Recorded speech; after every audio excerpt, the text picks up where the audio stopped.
Bom dia, boa tarde, boa noite, porque afinal de contas somos internacionais. Você que tá biruleibe das ideias, não perca este programa. Temos um convidado excepcional. Ele é médico, é psicanalista e meu amigo pessoal.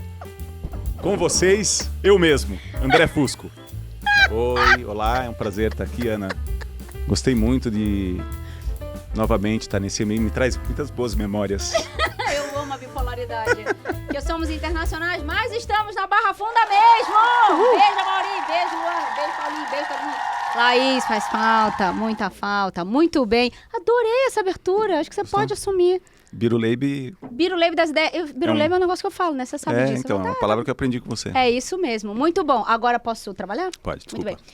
Bom dia, boa tarde, boa noite, porque somos internacionais. E aí, gente, tudo bem? Eu sou a Ana Tomazelli, mais um Sorrindo no Caos. Quero saber como é que tá o seu caos. Vou saber aqui como é que tá o caos do André. Este homem médico maravilhoso que está num trabalho voluntário para o IPFEM, o Instituto de Pesquisa e Estudos do Feminino das Existências Múltiplas, que é uma ONG de educação em saúde mental baseada em dados com marcadores sociais de raça e gênero, que em breve vai falar de masculinidades. Não à toa, inventei aí um podcast para falar só com o homem. André, sendo uma pessoa ali envolvida com o IPFEM, tem um quadro fixo. Olha, isso é para poucos, tá vendo?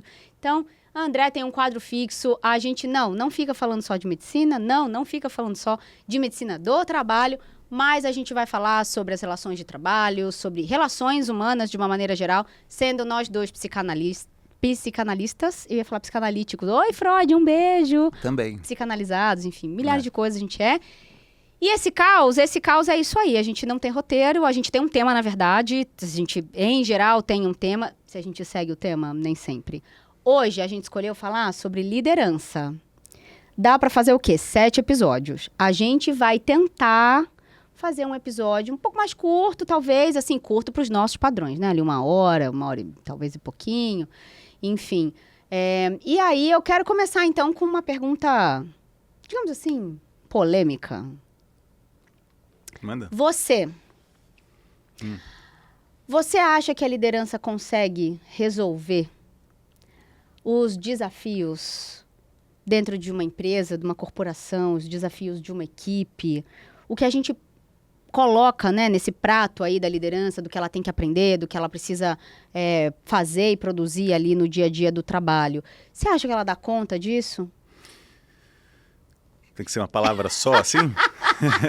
Não, começa a falar. Você começa a falar, a gente vai começar a interagir. A gente devia, Mauri, ter vodka aqui, ter whisky. Considero que existe uma idealização do líder,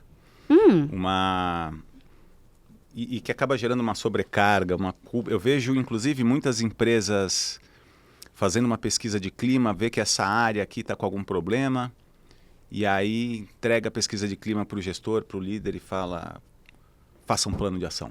Né? Então tem lá tantos % me deu até um frio na espinha agora. E o líder... E por quê? Porque se pressupõe que a culpa é do gestor, a culpa é do líder, como se o líder tivesse esse superpoder e estivesse acima das regras, de toda a sistemática que determina a organização do trabalho.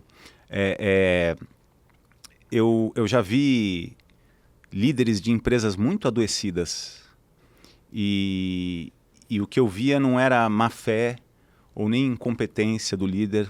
O que eu costumo encontrar são líderes se sentindo muito culpados, porque eles aceitam essa ideia de que o líder é responsável por tudo. E até o CEO, ele responde ao mercado, ele responde ao conselho, ele responde aos acionistas. Quer dizer, não existe uma pessoa que está acima de tudo e de todos e tem esse superpoder. Mas eu acho que se tem um tipo de líder que pode realmente fazer a diferença em muitos aspectos, e principalmente na minha praia, que é saúde mental no trabalho, é aquele líder que tem alçada para mexer nas regras. Tá. Porque eu sou da crença de que as regras determinam muito das relações, dos comportamentos. Né? Não adianta você chegar numa empresa ou para um líder e falar, olha, aqui nesse assessment que a gente fez, o seu time está muito desagregado, as pessoas se odeiam, as pessoas são muito competitivas. As pessoas estão muito desmotivadas e a equipe é o reflexo do líder. Exato. Eu quero falar disso um pouco. Entra aí, vai aí. Então vou Já para aqui. desalinhou o chakra. Mauri, eu esqueci meu papel. Você me dá meu papel, Que achei interessante, eu quero te ouvir, então eu vou terminar rapidinho aqui. Vai. Não, tá aqui. Desculpa. Imagina. Então, Caos. Vai, Mauri. Não tropeça na câmera, então Mauri. deixa eu sorrir. Mauri, teu rim tá bem? Sorrindo, caos aí. Palhaçada. Vai. A pessoa chega 2 horas atrasada, Mauri. Tá querendo fazer graça. Você acredita? Fode com a nossa agenda, atrapalha a menina de ir pra faculdade. Mentira, a menina... o jovem tá Estamos no indo, caos, tá estamos tudo no caos. certo. Vai. E eu fazendo força para não perder o fio da É porque ele se perde. mesclada. Eu não vou fazer perder eu não vou fazer piada com Aí gênero. não tem Vai. edição que salva. Não tem edição que salve. Vai. Eu faço uma coisa de cada vez porque sou... Não, porque é ótimo, porque é excelente, é uma tá. pessoa focada em saúde mental. Tá bom. Vai. E aí você pega e fala, ó, seu time tá desagregado, tá competitivo, tá desengajado, faz alguma coisa. E aí ele vai lá e leva para casa dele, faz churrasco, faz um outro assessment, faz como é aqueles encontros fora da empresa? Team building. Team building num off-site. Você faz team building no off-site. E aí depois volta pro trabalho e não para de rir. E aí você volta pro trabalho e o trabalho é meta individual, curva forçada, que é um estímulo pela competição. Então não adianta, se as pessoas não têm um propósito comum, uma meta comum, inclusive eu vou premiar aquele que se destacar e for melhor e vou mandar embora aquele que for pior, porque em última análise é isso, que é uma curva forçada, que é um ranking. Não tem gestor, líder que vai conseguir fazer as pessoas colaborarem e criarem bons relacionamentos, porque colaborar é um risco. Colaborar é contribuir pro inimigo. Olha, nossa, isso vai dar um corte bom, hein? Colaborar é um risco, colaborar é contribuir com o inimigo. Dentro da lógica Dentro do da lógica- ranking, da lógica meritocracia. total. Isso mesmo. Mas eu achei boa essa visão. Achei forte, né? Se a gente, portanto, está estabelecendo um ranking, colaborar é fazer você ganhar. É um risco. É ajudar você a ganhar e eu perder. Isso. Né? Muitas vezes o bom líder é o transgressor. O bom líder é aquele que fala, eu sei que eu tenho que ir, mas... Cara, eu sei que a regra manda, mas, a pessoa teve filho, a pessoa acabou de voltar de um afastamento, a mãe estava doente, a pessoa está fazendo mestrado. O bom líder a pessoa, né? é o transgressor. Bom líder, hoje o que eu vejo são bons líderes se sacrificando para serem bons líderes. Tá, antes de eu voltar pra frase que dá ranço na gente, que a equipe é o espelho do líder, não é que não seja, tá, gente? Mas assim, a gente vai entrar um pouquinho Mas não nisso aqui. tanto. Calma. Não é uma coisa meio espelho meu, né? Uma coisa... É mais complexo que isso. Mas do jeito que você fala, não tem líder ruim, então? Eu queria, você pode continuar chamando de líder, eu vou começar a chamar de chefe, depois eu vou explicar, tá? Tá. Não tem chefe ruim, não? Tem. Assim como tem gente que é malandra e pega atestado falso para faltar na faculdade, pega atestado falso para faltar no trabalho. Ela não fez isso. Não, eu induzi ela e mesmo assim ela não quis. Ela foi super ética. Foi um mesmo. exemplo. Depois você explica? Eu explico. Ou edita, corta. Não corta nada, eu Tá bom. explico. Pode explicar você. É que a Luana a gente tá com medo que ela se atrase para a faculdade e ela tá operando aqui. Você tá fazendo edição, Luana? Ela tá gravando. Tá gravando. Tá gravando. Ela isso. tá gravando Ela é a dona da mesa. e a gente tá gravando aqui com medo, olhando pro relógio para ela não se atrasar na faculdade. Aí eu falei brincando. Eu falei, não, Luana, eu te dou um atestado. Brincadeira, Luana. E ela fez cara feia e, né, me julgou mal. E eu dei um berro do banheiro. Isso, porque somos éticos. Porque somos éticos e porque a nossa comunicação é quase violenta. É isso. E pronto, já perdi o que eu tava falando. Se não tem chefe. Sim. Assim como tem uma pessoa, atestado, né? Assim como tem uma pessoa que... Assim como tem gente que é malandra Tá. e pega atestado para faltar no trabalho sem estar doente, você não pode pegar e falar, então vou fazer um controle de atestado e todo mundo que te trouxer um atestado na empresa vai ter que passar com o médico da empresa, como se fosse uma perícia, Tá. para ver quem está doente. Ou seja, por causa da exceção, a gente trata todo mundo como malandro. Os bons pagam pelos maus, né? Exatamente. É uma frase que eu falo a vida inteira dentro do RH. Então, com líder, para mim, é a mesma coisa. Tem líder ruim? Tem. Mas o que está acontecendo por aí que eu vejo é um bando de líder ruim adoecendo as pessoas, assédio moral, até essa questão não existe burnout sem assédio moral, concordo. Mas não existe assédio moral sem regras contraditórias que colocam o gestor, o líder ou o chefe. Uma boa discussão. Qual a diferença entre chefe, gestor e líder? Porque nem todo líder é chefe nem gestor. Tá bom. Para mim é mais simples do que isso, mas Tá bom. a gente vai entrar aí. Eu Chefe, vou gestor seguir e você líder. nessa. Não, vamos lá. Não tenho isso muito resolvido comigo mesmo. Vamos lá. Então, você tem assédio, existe o assédio moral, mas é uma contradição. Eu vou dar um exemplo bem. Vai ser repetido? Mentira. Pode repetir. Pode repetir. Vamos lá. Reunião de calibragem. Tá. Aí você sabe que o seu time se esforçou, você conhece cada um, você é um bom líder. E aí plotam as pessoas na curva. Só que aí você é gerente. Aí pegam os gerentes daquela área, daquele diretoria, enfim. E aí bota todo mundo de cada gerente lá na curva. E aí tá todo mundo no L superior. Tá todo mundo super bem na fita. E aí fala, gente, não dá pra estar todo mundo bem. Alguém tem que estar ruim. Por que alguém tem que estar ruim? Porque o estímulo é pela competição. Se não tiver um perdedor, não tem competição. Então, você vai lá e fala, não, vai esse. Desculpa, André, oi. Você não pode ter todos os seus, todo mundo vai ter que puxar um para baixo. Porque tem que ter 5, 10, 20% no L inferior. Tantos por A cento. metodologia diz que X%. X% é a curva forçada. Aí você força. Aí você fala, putz, tem esse. Aí você fala, esse cara aqui, esse número aqui é ruim e tal. Mas ele, mesmo fazendo mestrado, ele não deixou a peteca cair. Mesmo filho internado, não sei o quê. E você avalia o ser humano, o esforço dele, a dedicação, a história dele, o filme, não aquela foto daquele momento. Quer dizer, você comparar seres humanos não tem como você ser justo, não tem como você ser coerente. Porque cada um é comparar o incomparável. Uhum. E aí você é forçado pela curva a abaixar alguém ali. Uhum. E aí, esta pessoa abaixada agora merece um feedback do porquê que ela está lá embaixo. Sim. E aí o líder senta na frente do cara e fala, então, você está aqui, nesse nível inferior aqui. Ele fala, mas eu fui tão bem e tal. Foi, mas é que os outros foram melhores. Pô, cara, mas você sabe que meu filho estava internado e mesmo assim eu não faltei? Você sabe que eu estou fazendo mestrado? Você sabe que minha mãe ficou internada? Você sabe que eu tive filho? Você sabe que... eu sei e tal. O que ele vai falar? Nossa, esse sistema é perverso. Ele vai falar, nossa, o meu gestor é injusto. Uhum. É difícil a gente culpar a regra, a sistemática. Normalmente a gente culpa o mensageiro. Então, o gestor acaba fazendo esse papel ingrato de dar a má notícia que ele foi obrigado a dar e que ele, muitas vezes, não concorda. E muitas vezes é submetido à mesma sistemática e tem a mesma dor e sabe a dor do cara. E aí, esse cara fica indignado. E às vezes, gestor também é gente, às vezes ele dá umas pisadas na bola. Ele usa uma palavra inadequada, quem nunca? Né? Mas dentro dessa lógica, isso acaba tendo um peso muito grande. E aí é um ombudsman, ouvidoria, comitê de ética, 1, 2, 3 vezes, às vezes nenhum é procedente, mas olha quantas queixas de ombudsman você tem. Olha quantas queixas do comitê de ética e da ouvidoria você tem. E se tiver uma procedente, então ótimo, então trocamos o gestor. Assédio moral, não permitimos, saúde mental em primeiro lugar, ética, etc. Você descarta aquele gestor porque você não tolera assédio moral. Agora, a curva forçada não entra na discussão. Então esta é a minha provocação.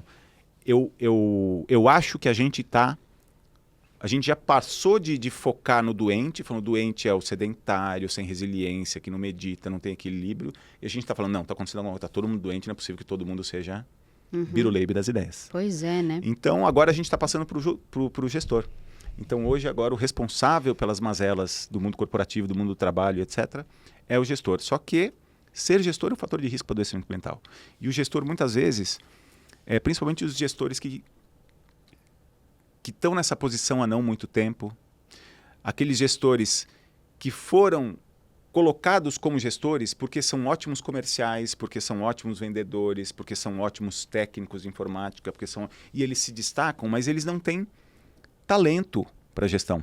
Eles não têm vocação nem vontade para isso. Mas, de novo, como é formatado o nosso trabalho hoje, ele é formatado de uma forma que uma das pouquíssimas maneiras da gente ser reconhecido pela nossa competência, pela nossa entrega, pelo nosso esforço, pelo nosso desenvolvimento, uma das poucas formas que a gente tem hoje de ser reconhecido é a promoção. Então não passa pela cabeça você recusar uma promoção. Mas se você for subir nesse nível, Aí você vai ter que ter um time, você vai ter que ser gestor. Aí falar, eu não, eu vou seguir, né? E aí a pessoa, às vezes, não tem a menor vontade de ser gestor. De novo, a culpa é dele, é um péssimo gestor. Claro, a gente colocou uma pessoa errada no lugar errado. Tá. Vai meio por aí. A minha ideia é assim, tem gestor ruim? Tem. Gestor é uma figura central na dinâmica do mundo do trabalho? Totalmente. Uhum. Mas eu não gosto de achar que a culpa é do gestor. Que tudo... Eu acho que a gente está tendendo muito para esse lado. Uhum. Eu tô achando bom. Tô aqui, na verdade... Polêmico, né? É muito polêmico. Eu tenho a tendência de concordar 100%. Ai, peraí. Ah, esqueci, Luana, que eu tinha botado esse negócio aqui, que a calça tá larga. Não, pode deixar. É muito caótico eu quero ver mesmo. isso no podcast, tá? Não é pra cortar, Renato. pra cortar. Não é pra cortar. Não, é que eu sentei aqui e falei, nossa, mas tá doendo. O que tá doendo? Aí eu esqueci que a calça tá larga. Eu pedi pra Luana Você criou uma pedra no prender. seu rim. Porque é a mesma Pois dor. é, Uma dor olha aqui. aí, Isso, na verdade, é olha. empatia. Olha, empatia, como eu sou empática, né, Mauri? Pois é, vou deixar isso aqui como esse símbolo da pedra do rim da Mauri, que não vai sair hoje. Concordo com você, eu tenho algumas adições. Como diretora de RH há muitos anos, como alguém que fez muitos M&As dentro e fora do Brasil. Cuidado com a garrafa, vai derrubar. É o caos total. Nossa, Esse podcast, pelo amor de Deus, tá cheio de fio aqui atrás. A pessoa chuta a garrafa d'água. Eu tenho algumas coisas para adicionar, algumas provocações para fazer. E a coisa do chefe líder, que é mais simples, mas eu quero entrar nisso aqui que você trouxe, porque eu ia tangenciar, mas eu acho que vale a pena entrar. Bom, quando eu te pergunto se não tem líder ruim, é porque eu também fico muito parcimoniosa, né? De dar essa munição para o gestor e do gestor também, do líder, do chefe, né, como eu quero chamar, do chefe falar, mas também, né, esse modelo, mas também, né, não sei o quê, e daí vira uma muleta. E eu poderia dar vários exemplos análogos, então, a nossa própria estrutura capital, então quando a gente fala, e por isso eu trouxe esse livro aqui eu não posso esquecer de falar dele com você, porque eu tô no comecinho dele, mas eu já tô muito impactada, eu falei, nossa, eu preciso muito levar isso aqui quando eu for gravar com o André, porque acho que é importante a gente olhar para algumas coisas que ele diz aqui, mas enfim, voltando. E aí, por que eu tô te falando isso? Porque eu fico com muito medo de tudo a gente, que é a coisa do... Que tem gente que fala do vitimismo e tal. Vai dizer, porque o social, né? Aquela coisa que a gente sabe que acontece. Mas num lugar mais legítimo, assim. Entende? Do tipo, esse chefe dizer pra equipe, não tem que fazer, né? Você sabe que eu fui obrigado e tal. E daí ele entra também num lugar de isenção e não assume uma posição de frente... Também no questionamento, também em bater um pouco na mesa. Porque quando você fala do chefe que pode mudar a regra, aí é onde eu adiciono, eu não discordo de nada que você disse, tá? Porque eu sou, inclusive, a pessoa que defende há 20 anos que o que a gente pede do chefe, do líder, não dá pra entregar. Não é possível. Exatamente. Ele saber tudo que a gente quer que ele saiba.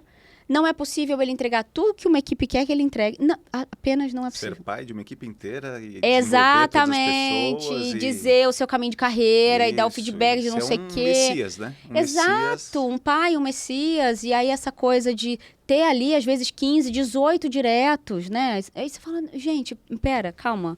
Vamos... E aí entra numa matemática que realmente não... Então, eu não discordo de absolutamente nada que você trouxe, mas quero trazer umas pimentas aí, meus 5 centavos, porque, primeiro, então, tenho um pouco de medo das pessoas se apegarem nisso, nesses exemplos análogos de, não, então, se não tem como resolver o sofrimento, segundo a lógica budista, eu também não vou fazer nada. E aí entra num lugar de, então se não tem o que fazer e tal. Então, mas aí é que tá. Por quê?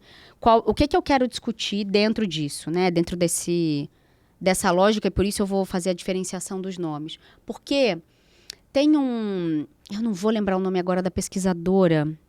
Nossa, acabou de me fugir.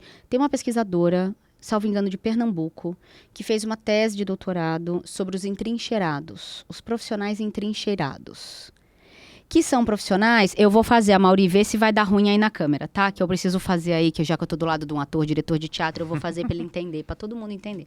Então é assim, a imagem, né? Então imagina na trincheira, o profissional tá aqui. Vou fazer assim. O profissional tá aqui, ó, Uhum. na trincheira, tá?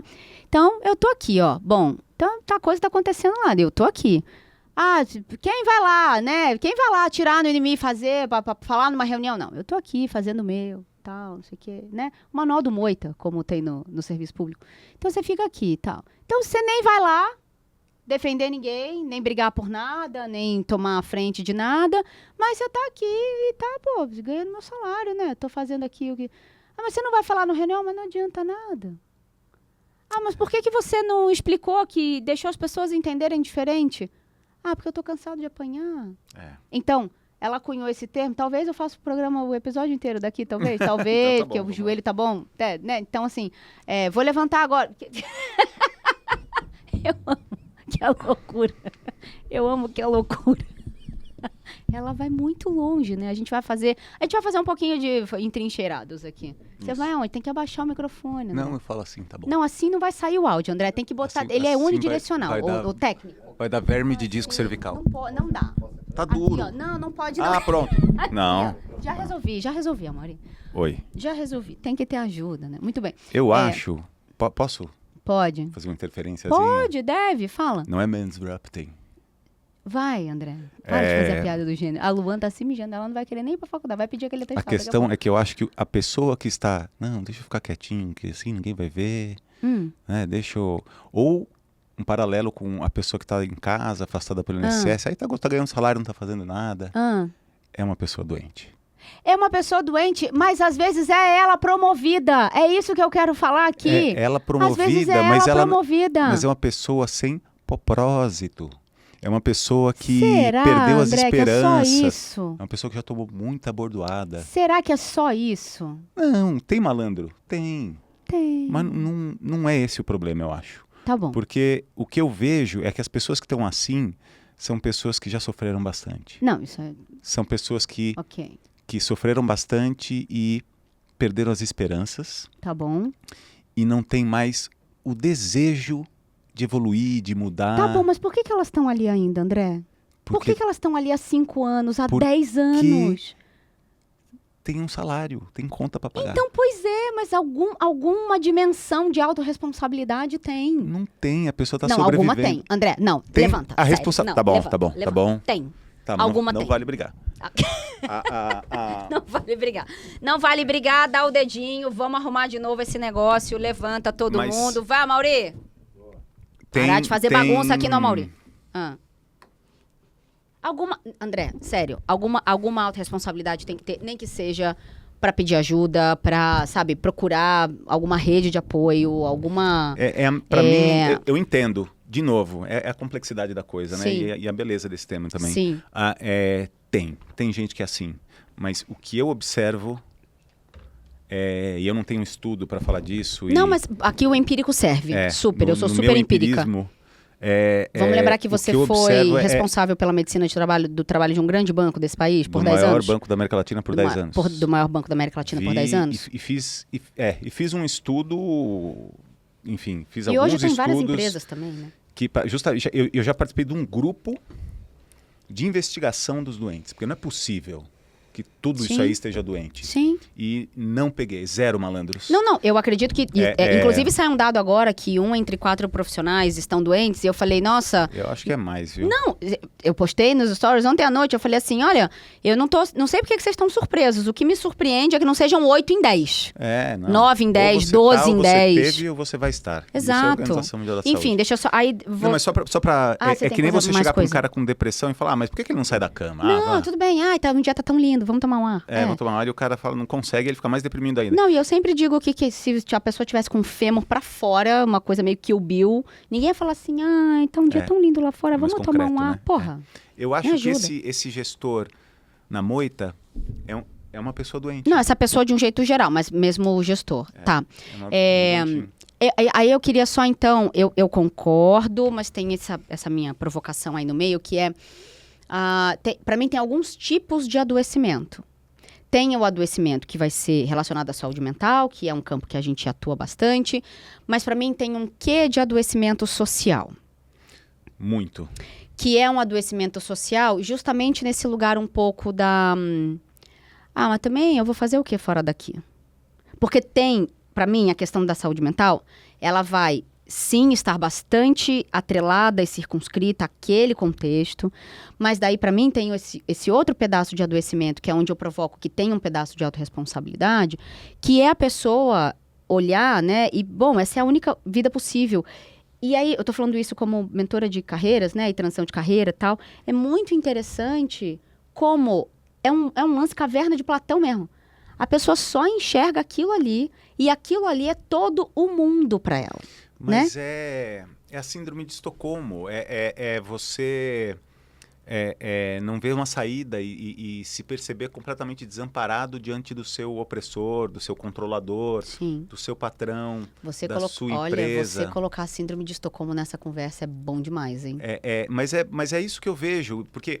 Tem um Bom, cárcere e uma clínica, captura, né? Inclusive, eu vejo isso. A pessoa é incrível, a pessoa é talentosa e a pessoa está 10, 15, 20 anos no mesmo lugar. Isso. E sempre que ela tenta fazer alguma coisa, às vezes ela chama muito a atenção e incomoda, porque os enmoitados do lado dela falam, não, fica quieto, você vai levantar essa bola porque esse problema não é da nossa área, você vai querer resolver. Sabe o que eu ouvi uma vez? Você responde e-mail muito rápido e você resolve muito rápido, você está dificultando a nossa vida. É isso. Eu tinha 2 meses... É isso, Luana, olha a cara da Luana. Luana, eu tinha 2 meses de empresa.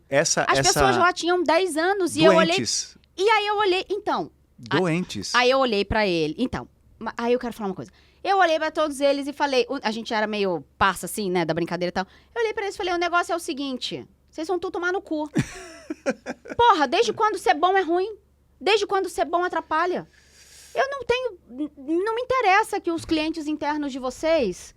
Estão vendo os outros serem bem atendidos e agora vocês precisam atender bem. Eu lamento por vocês. São pessoas que já estão desconectadas do propósito. Pois é, já estão, mas deixa eu te dizer para sobreviver, para ganhar o salário. Mas agora eu quero só fechar o raciocínio de por que para mim, dentro dessa lógica do...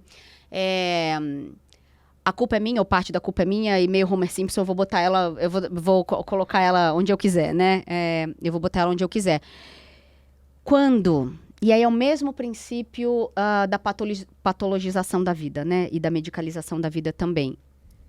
E aí eu vou te dizer que eu já vi, né? Em 25 anos, assim, você em todos os seus anos viu bastante coisa, eu também, a gente viu coisas muito parecidas, tá? Mas também vi e também vejo até hoje gente colocando a conta na culpa da doença. E é aqui que eu quero chegar, tá? Então, eu tenho ouvido muita gente assim, que é meu TDAH. Sim. A pessoa nunca fez um laudo, nada. A pessoa, eu vou deixar até o óculos todo. A pessoa nunca fez nada. Ela nunca foi em lugar nenhum. Ela só viu vídeo de TikTok. A gente vai criar um padrão, né, de botar o óculos assim. Sim, a pessoa, você tá mimetizando. Eu já entendi. A pessoa, ela só viu o vídeo do TikTok, entendeu? E aí ela tem certeza que ela tem TDAH. Inclusive ela conseguiu uma receita para comprar um tarja preta, porque alguém da família que tem as coisas parecidas com ela. Ela comprou um tarja preta para tomar. Aí, porque meu TDAH. Porque eu sou ansioso, né? Você sabe. Porque eu sou assim. Porque eu não sei o quê. E aí agora eu tô falando sério, assim, de um sintoma social que não deixa de ser um adoecimento. Pode arrumar seu óculos. Que não deixa de ser um adoecimento social. De colocar na conta da patologia qualquer coisa, ainda que a patologia exista. Então, o que eu quero deixar, para a gente também não se alongar só nesse assunto, para a gente passar para o próximo, é assim, só deixar aqui um marcador para as pessoas que estão ouvindo a gente pensarem com carinho, muito carinho, né? Que a gente concorda que a estrutura tem que vir para discussão. Perfeito. Acho que essa é a primeira coisa. Aí eu já tô satisfeito. I rest my case, sabe? Assim, case closed. Tá bom, tá, Cláudia? Senta lá, Cláudia, exatamente. Então, primeiro, a estrutura tem que vir para discussão, que é uma coisa que eu defendo muito também, você sabe. Mesmo sendo muitas vezes a dona da regra, não era a dona da regra. Isso é muito importante da gente dizer, porque era aí um pouco o que eu queria chegar. Porque muitas vezes quem parece o dono ou a dona da regra não o é, na verdade. Muitas vezes nem o CEO.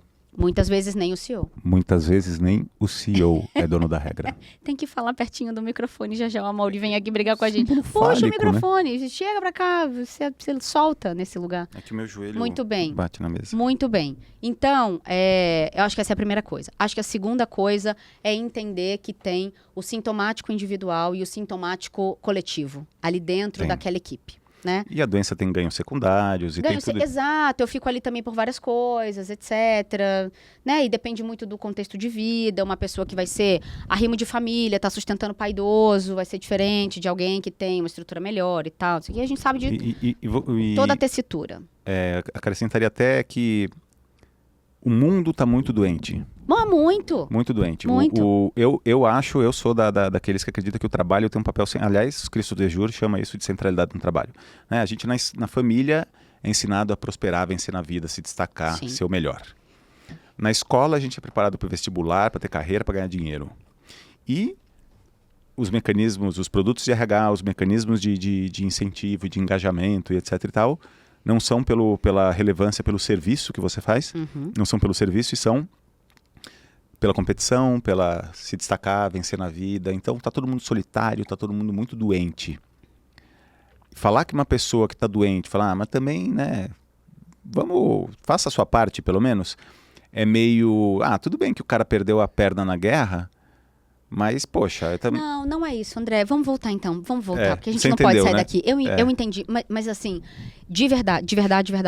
Então, pra gente, então, acho que esclarecer um pouco essa zona meio, esse caos que se formou aqui no meio, né? Eu acho que a gente pode falar de espectro. Como assim? Acho que a gente pode falar de espectro no seguinte sentido. De fases e de gravidade, Sim. criticidade. Tem o malandro isso. oportunista e tem o doente 100% Total. de verdade. Isso, total. Concordo. E assim, que tá 100% complexo. de verdade, mas assim... E aí eu vou puxar um pouco a responsabilidade para as nossas cadeiras dentro de uma empresa. E aí a gente vai ter que falar sobre, de fato, a medicina do trabalho. Que a gente não vai entrar hoje aqui muito. A boa medicina do trabalho. A boa medicina do trabalho, por que de fato ela foi criada, o que de fato ela deveria fazer. E não ficar perguntando por Zoom se tá tudo bem, ou se a gente vai no consultório e ter aquele monte de papel em cima da maca, e o médico só olhar e, sabe, assim, e atestar que tá aprovado. E colocar uma sala de descompressão, um escorregador, um dispenser de refrigerante e somos felizes. É isso, exatamente. Então, eu acho que tem... Acho que a gente pode, só rapidamente, olhar para essa coisa do espectro, e aí... Você me fez pensar, talvez, dar mais importância para uma coisa agora, que é o nosso olhar de quem também está doente, porque o RH também está na merda, né? Mas essa é uma outra conversa que a gente pode ter, sucateado, etc., tudo isso. Mas que dispositivos externos um pouco mais saudáveis em relação a gente vai ter que falar de alteridade o tempo inteiro, né? Para reconhecimento de sintomas a gente pode ter. Por quê? Tem mais uma coisa sendo pedida dessa liderança hoje, desse chefe hoje, tem duas coisas sendo pedidas, e por que eu sei disso? Não só porque eu já observava isso quando eu estava nas linhas de frente, né? Porque eu nunca fui de trincheira, sempre tomei a primeira porra do tiro sempre. Me too. Ou dei o primeiro, enfim, porque a gente, né, vai pagando os preços aí. Mas, principalmente agora... com as turmas de MBA, com as mentorias, como conselheira de empresas e tal, eu tenho recebido 2 grandes pedidos dos líderes, dos chefes. O primeiro, me ajude a reconhecer sintomas. Ótimo. Nossa, isso é polêmico. Claro, dentro do espectro ético, isso. Sem a patologização, um pouco parecido com o que a gente faz nas palestras, né, ou aqui no podcast, do tipo, olha para a queda de produtividade, olha para a mudança de comportamento primeiro da pessoa. Sintoma, queda de produtividade, Isso. esse é o primeiro sintoma que aparece no trabalho. É isso. Procura aí os outros episódios que tem o André, que, enfim, a gente já falou um monte de coisa disso, tá, gente? Então, acho que essa é a primeira coisa. Mas, e aí eu ensino uma outra coisa, que não olhe, que foi um pouco do que eu falei, não olha só o sintoma individual, olha o sintoma coletivo daquele time, como um organismo mesmo, né? Um sintoma, para falar de sintoma social e tal. Mas tem uma outra coisa chegando com força, que é, Ana, me ensine, por favor, a liderar times neurodivergentes. Com neurodivergência. As pessoas com neurodivergência. Como é que você vai fazer, desculpa? Disserte. Não. Eu ia fazer uma pausa dramática aqui, que bom que você pegou. Tá. Porque eu só quero te ouvir pra voltar pro... Uma coisa que já me vem lugar assim, do já espectro. pipoca na minha cabeça na hora, Vai. quando você fala fazer gestão de times divergentes. Se tem competição, é inviável. Se você tem um sistema É de inviável? avaliação Por que quê? coloca uma nota... Porque não tem equidade. Tá bom. Você trata as pessoas com igualdade. E se a pessoa é neurodivergente, é uma tremenda injustiça você colocá-la numa curva forçada, por exemplo. Você colocá-la num ranking, e você falar, você é pior. Ao invés da gente avaliar a contribuição que cada um tem, reconhecer a contribuição que cada um dá Tá bom. e mostrar para a pessoa a evolução que ela teve ao longo do tempo. Sempre falo isso, muito mais eficiente você comparar a pessoa com o passado dela do que com o coleguinha. Porque se você compara com o coleguinha, ele deixa de ser coleguinha e ele passa a ser um competidor. Então, a primeira coisa que me vem na cabeça na neurodivergência é a diversidade. E a diversidade está na beleza de cada um fazer do seu jeito, de cada um ter o seu olhar, a sua vocação, a sua expertise, o seu jeito, a sua contribuição. Então, eu acho que é um pepino para qualquer líder, gestor ou chefe, você ainda não... Ainda não expliquei, pode ir, vai. Para qualquer líder, chefe ou gestor, você ter uma pessoa na equipe neurodivergente ou até uma equipe neurodivergente e você usar as metodologias consagradas de avaliação, de engajamento, Sim. de etc. É que assim, tem algumas coisas. Eu fiz a pausa dramática e eu ia, né, ainda bem que você pegou, porque o que eu ia dizer é, primeiro, quem não é neurodivergente hoje em dia? Agora você gosta mais de mim, né? É isso. Segundo, a gente ainda não tem... Não, o mundo não, enfim. Nossa, A gente maravilhoso, adorei. Já valeu tudo. Edita essa, põe-se bem, sabe? Faz a ediçãozinha. Com a sua cara, né? Com a Não, sua com a cara sua, boa. não, Não, e essa com a sua. sua. Com a Não, minha com a pergunta minha- e você assim... Não endosso. É isso. Né? Essa é a primeira pergunta. A segunda pergunta é: a gente. Aí eu vou falar uma impressão de fato muito particular, tá? A gente ainda não tem.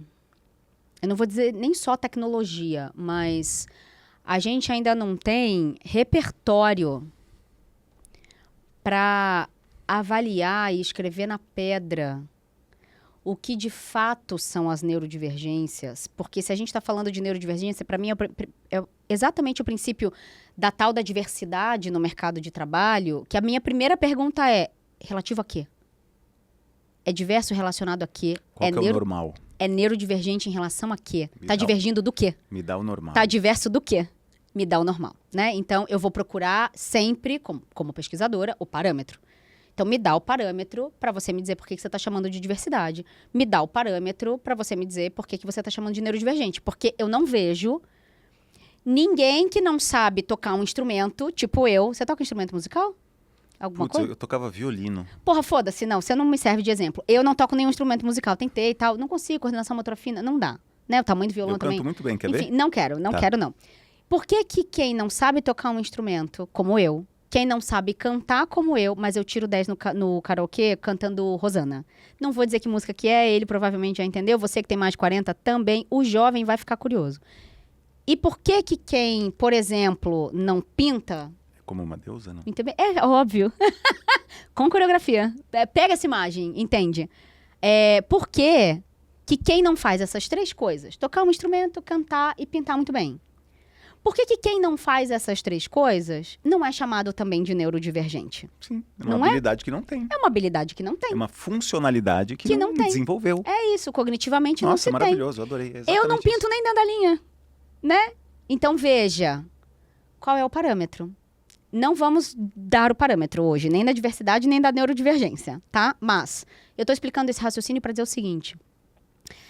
Com a velocidade que a gente está e a maneira como os nossos corpos estão respondendo, e aí eu vou precisar falar bastante de tempo e velocidade, a maneira como os nossos corpos estão respondendo e se adaptando, por exemplo, a velocidade da tela, de scrollar uma tela, a essa luz azul, que o nosso olho não foi feito para isso. Nosso cérebro não foi feito para isso, né? A gente não assimila o ritmo de vida, principalmente num centro urbano. Ciclo circadiano foi pra casa do caralho, né? Já foi. Nossa, eu nem entendi o que você falou agora. Ciclo circadiano foi pra casa do caralho. Sim, que é isso. Já era, acabou, Já né? era, Então não já tem era. mais. Imagina, A acordar Terra com o tá sol. girando e a gente não tá nem aí. Acordar com o sol, dormir com o sol. Não existe mais isso. Então, eu tô falando o seguinte. Neurodivergência pode ser falar muito rápido assim também, você não entende, não é mesmo? Tem que Sim. juntar uma palavra na outra. Sim. Então, eu tô falando isso pelo seguinte. A gente precisa tomar um pouco de cuidado cada vez mais com as certezas e com os carimbos, as etiquetas e os rótulos que a gente vai batendo, principalmente na cabeça dos outros, mas na nossa testa também. Principalmente se não está sendo acompanhado. E aí tem 1 milhão de discussões sobre a medicalização da vida, como a psiquiatria está lidando com as coisas, a gente que é psicanalista não trabalha com diagnóstico, enfim, tudo bem. Mas vivemos numa estrutura sistemática, a gente já falou de DSM aqui no outro episódio, vivemos uma estrutura sistemática em que não dá para você só ficar... E aí eu vou voltar para o espectro, parece que eu fui embora, mas eu tô aqui ainda. Que, né, eu acompanho o raciocínio. Você não pode ficar... E aí, eu tenho uma formação que eu não gosto muito de contar, porque o nome dá vergonha, mas eu sou coach, assim, aquela coisa, eu sou coach. Mas eu sou coach formada pelo Maturana e pelo Echeverria do Chile, né? Humberto Maturana e o Rafael Echeverria. E eles... acho que é o Maturana que tem essa frase, que ele vai dizer que biologia não é destino. Poxa, Essa frase... somos psicanalistas. Somos Gênero é performativo. Pois é, não vamos entrar nesse lugar agora. Calma, segura. Agora não. Tá. Um beijo pra Judith Butler. Judith Butler. Beijo. Então, assim... E pra Mara Café. É isso. Então, é assim, ó. Se biologia não é destino, eu abraço essa frase com um pouco de parcimônia, porque algumas biologias mais impeditivas que levam para severidades, Sim. né? Como síndromes de Down um pouco mais severas, Sim. as questões autistas um pouco mais severas, Sim. as questões de ciências físicas, né? De mobilidade. Então, ali tem um destino imposto para muitas coisas, muito embora a tecnologia já consiga muitas coisas, mas tudo eu abraço com um pouco de parcimônia. Mas gosto muito dessa frase, né, dessa imagem ou dessa ideia, porque quando a gente vem para um espectro, tá? Que eu vou chamar de manejável, ok? Um espectro manejável. Subjetivo, que vai piorar ou vai criticizar e dá para observar, dá para ensinar as pessoas a observarem o quanto, conforme vai ficando crítico, o que acontece para ficar crítico e tal. Por que eu tô dando essa volta inteira? Para provocar duas coisas. Que antes e acima de tudo, a gente devia estar ensinando para a liderança, ou conversando com a liderança, né, como a gente também faz aqui, que tem uma parte que é nossa com a gente mesmo. E aí é essa autorresponsabilidade só que eu quero puxar. Que é nossa de prestar atenção na gente, para que a gente entenda que a estrutura não vai mudar ou não vai mudar no longo prazo. Entenda que muitas vezes essa regra, eu posso ter ali uma postura de tentar melhorar, mudar e etc. Mas tem uma coisa que a gente precisa prestar atenção em si, para os sinais amarelos e para os sinais vermelhos. Para que, de alguma maneira, a gente tenha um manejo de redução de danos por um tempo até conseguir virar a chave, que seja sair daquele lugar, qualquer coisa, tá? Que é um risco. Que é um risco, porque posso conseguir, posso não conseguir, só que... Que tem a síndrome de Estocolmo. Pois é, eu sei, só que é isso. A gente devia estar conversando sobre que linha é essa que cada um não pode passar. Estou falando primeiro da perspectiva individual, sim, tá sim. bom? E aí, Difícil, que quando difícil. você está flertando com esta linha, o que tem que fazer? Sabe, entregar receita de bolo. A gente entregar uma receita de bolo mesmo, que é o que a gente anda fazendo por aí, né? O pessoal fala assim, não pode dar o peixe, tem que ensinar a pescar. Ninguém aprende nada com a barriga vazia, não, gente. Dá o peixe, ensina a pescar, dá a receita de bolo, dá o roteiro, dá qualquer coisa. Mas é essa capacidade de prestar atenção em si. Eu ficaria só com isso hoje. Como é que você começa e como é que você aprende a prestar atenção em si?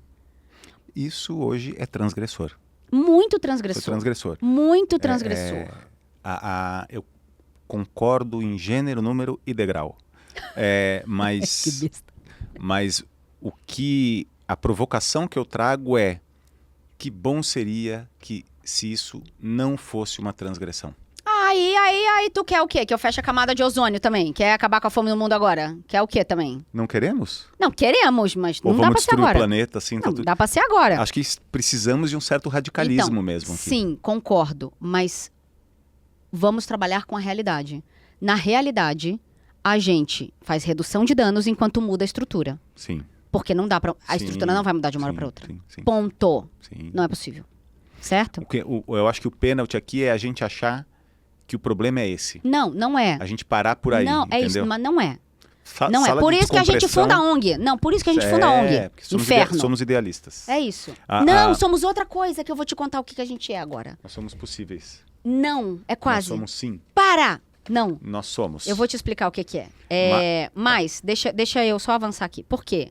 Por que eu quero ir para essa lógica do espectro e essa lógica de prestar atenção em si? Porque tem uma coisa que é bonita socialmente no trabalho, que é perdoável. Todo mundo perdoa a gente em duas circunstâncias na vida: na doença e no trabalho. Todo mundo. Se a gente está doente, e aí o Dr. Rudiger tem livros incríveis, A Doença como Símbolo, A Doença como Caminho, né, etc., que ele vai falar da psicossomática. Doente, a gente pode não ir ao trabalho, a gente pode não atrasar, a gente pode atrasar numa reunião, a gente pode não entregar um projeto, porque afinal de contas está doente. E a depender do tamanho da doença, mais ainda você é perdoado. Você tem um salvo-conduto, certo?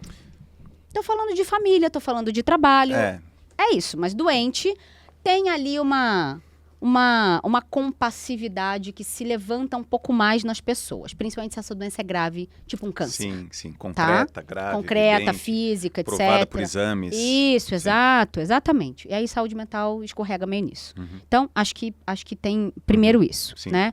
E segundo é o trabalho. Por que eu tô falando isso? E aí, enfim, baseado em fatos reais de casamentos reais, né? De casamento real especificamente, essa coisa do tenha mais paciência, ele tá trabalha tanto para dar tudo para essa família. Fala no microfone. Inclusive se for ele. Isso! Porque se for ela, porra, agora. eu nunca vou. Você me fez lembrar de uma cena. Agora- Você me fez lembrar de uma cena Agora tu mandou benzão. que tava numa reunião. Eu tava numa palestra. E aí abrimos para perguntas. E a moça perguntou e ela tava com dificuldade para perguntar, porque o filhinho ficava entrando. E, Sim. desculpa meu filho, aquela coisa meio, né? Era na pandemia. Pedindo desculpa por existir, né? Pedindo desculpa por ter uma Pela criança vida. ali. Isso, por repor a mão de obra do capitalismo. E aí ela quis explicar. Ela falou, desculpa, eu tive que ficar com meu filho porque era o dia do meu ex-marido ficar. Mas ele tinha um trabalho.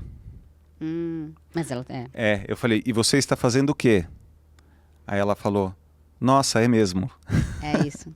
É isso. É. Porque a gente não tem opção de não ficar com a criança. Quando o homem ajuda, É isso. Exato. ajuda, né? Pois é. Não vamos entrar nesta conversa agora. Hoje não. Então, eu tô trazendo isso porque quando você falou, né, do ganho secundário e tal, não sei o quê, esse trabalho que mata e adoece também, é meio Tostines vende mais porque é fresquinho porque vende mais. Por quê? Eu também, e eu tô fazendo bad copy de verdade, tá? Sim. Porque eu sou essa pessoa real, assim, Não, mas de é ótimo, olhar... porque dá chance da gente aprofundar. É e isso, desconstruir. de olhar uma coisa e falar, peraí, nem é tão mocinho, nem é tão bandido, e a gente vai chegar num lugar aqui.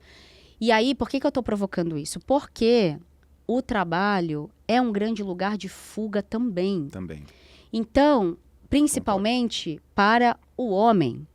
sim. Então, aí já que você marcou o gênero, vamos para as cabeças mesmo. Então, porque assim, é isso. Não quer estar em casa tá difícil. Tá despreparado pra Tá estar em despreparado, o filho, a mulher, tem mulher na rua, qualquer coisa, né? Não se percebe e não se implica na causa daquilo que está acontecendo em casa. Então, tem um caso que está viralizando agora, que o cara fez um post dizendo, encontrei minha ex-mulher, tá linda, tá ótima, como quando eu a conheci, tal, e ela não era assim comigo, não era assim casada, que absurdo. E aí, viralizou por quê? Porque um monte de mulher começou a falar, ei, e você não se percebe como parte do problema? Do fato dela ter secado? Do fato dela ter, talvez, pedido tanta coisa e não foi atendida? Do fato dela ter feito tanta coisa sozinha? Do fato dela não receber uma mensagem de afeto, dessa comunicação sem inteira burocrática? Sabe assim? De não ter um beijo na boca pra transar, né? Não ter um bom dia direito. O sexo da noite começa no bom dia. Sabe assim? Aquela coisa toda. Você não te ring a bell, assim? Não te levanta nada na cabeça? Não, mas é que ele estava trabalhando. Então! É aí que... Daí os homens... Não, mas ele está trabalhando para sustentar a família, para aproveitar. E aí entra numa discussão que não tem fim. Não tem só certo, não tem só errado. Mas tem uma alienação, assim... Uma dissociação do outro. Você deixa o coração em casa e vai para o trabalho. Porque no trabalho você descarta recursos humanos... Exato. Você lida de outra forma. ranqueia pessoas ou é ranqueado. É isso. Você, é mais racional, né? Você faz coisas que... é bom para o cliente? Não é, mas traz resultado, né? É isso, exato. Então tem várias coisas que você... É. Porque se você levar o coração para o trabalho, você não dá conta. Então, aí... E aí depois, quando você volta para casa...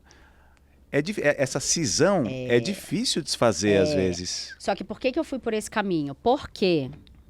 essa coisa de se observar, e é aí que eu e você, eu acho que a gente bifurca um pouco, né? Essa coisa de se observar, ela... muitas vezes eu percebo que as pessoas também se observam. Mas, como o trabalho vai ser essa fuga, e ela tá sempre perdoada, porque ela tá trabalhando muito para levar uma vida melhor para a família e tudo que vocês têm, etc. Isso é muito recorrente em clínica, você sabe disso também, né? Sei. E eu entendo a pessoa que trabalha muito. Entendo também. André, eu entendo tudo, tá? Eu entendo tudo. Só que para mim, e agora para terminar essa parte pra gente avançar, é assim, eu entendo tudo. A gente só precisa parar de jogar o jogo do contente. No seguinte sentido, colocando todas as peças na mesa. Então, concordo 100% que a estrutura tem que vir para a mesa. Tem que vir para a mesa. Check.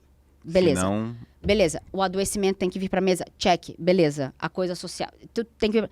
O gênero tem que vir para a mesa. mesa. O gênero tem que vir para a mesa. O étnico-racial tem que vir para a mesa. Essas duas coisas têm que vir para a mesa. Mas também tem que vir para a mesa todas as sutilezas de escolhas, conscientes ou não, intencionais ou não, mas que você olha para a ação, é uma escolha. Viu, gente? Olha para a sua ação para você saber né, o que você está querendo. Não é o que você está querendo na cabeça, é o que você está fazendo. Já né? Os caras que ligavam câmera de gás em Auschwitz, mas estou fazendo meu trabalho. Tá escolhendo, também tá escolhendo tá ali. Então, assim, tudo bem que, né, num caso extremo, vai ter a coisa do então você vai morrer, vou te matar, vou matar sua família e tal. Tem a coisa da coação também. Mas olhando pro que a gente vive hoje. Tem a coisa da coação. É isso. Tem a coisa da coação, que vai ser mais direta, vai ser indireta, vai ser milhares de coisas. Vai ser cultural, vai ser histórica. Da punição, exato. Então, o que eu tô só falando é o seguinte: tem que colocar tudo na mesa. E entender que no fim do dia, de forma imediata, essa coisa do tempo, a gente só tem poder sobre a gente mesmo. No fim do dia, é isso. Se eu puder mexer em alguma coisa, de imediato, eu só posso mexer em mim. Começa por mim. É isso. Eu só posso mexer em mim. E é isso que eu tô chamando de um pedaço de autorresponsabilidade, porque se vai vir pra mesa, tudo, e eu só posso mexer em mim de imediato, eu preciso mexer em mim de imediato e talvez ter um plano, me articular, né, coletivo, aí a gente vai para coisa do coletivo, assim, ou sindicato, ou né, para o próprio time e tal. Aí a gente vai para esse outro lugar. Só o que eu tô querendo dizer é, os agravamentos que você muito bem traz, muitas vezes, eles são agravamentos um pouco do adicto, que vai dizer assim, quando eu quiser eu paro. Eu não tô vindo pro trabalho como fuga, que Então, também é uma doença. É uma né? doença, exatamente. Então, Exatamente, é uma doença. todo mundo, tudo precisa vir pra mesa. Sim, concordo. E aí a gente vai ter o quebra-cabeça, com a tampa do quebra-cabeça, e aí a gente vai ver quanto tempo esse quebra-cabeça leva, quanto que a gente está disposto também a fazer isso, porque a coisa da trincheira, para a gente fechar esse arco narrativo, para eu te dar a palavra, muitas vezes a pessoa está na trincheira na vida dela. E aí não é só sobre adoecimento do trabalho. Sim. Entende? Sim, sim. Então entendo. não é só o trabalho sim, que sim. está compondo. Ela está na trincheira na vida dela. Tá num casamento que ela não gosta, ou tá numa relação que ela não gosta. Ela deixa a família fazer tudo que ela quer com ela, mas ela também não vai lá, porque não sei o quê. Mas tá tão fácil aqui, tão bom. Entende? Entendo e acho que pode vir para a mesa.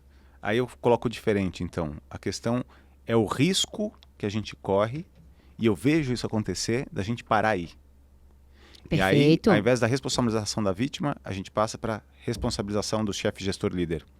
Perfeito. Depois que passa da responsabilização do chefe, aí a responsabilização Da estrutura. é do RH. Do RH. Aí depois da estrutura, Aí depois do do RH social. vai subindo, tal. É do governo.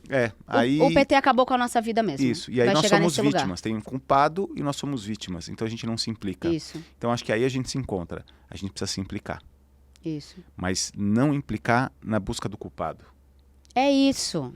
Se implicar isso. na busca de De onde tá o entender essa buraco. complexidade Isso. e discutir. E eu acho que as regras não entram em nenhum fórum, em nenhuma discussão. Porque sempre foi assim, é o jogo.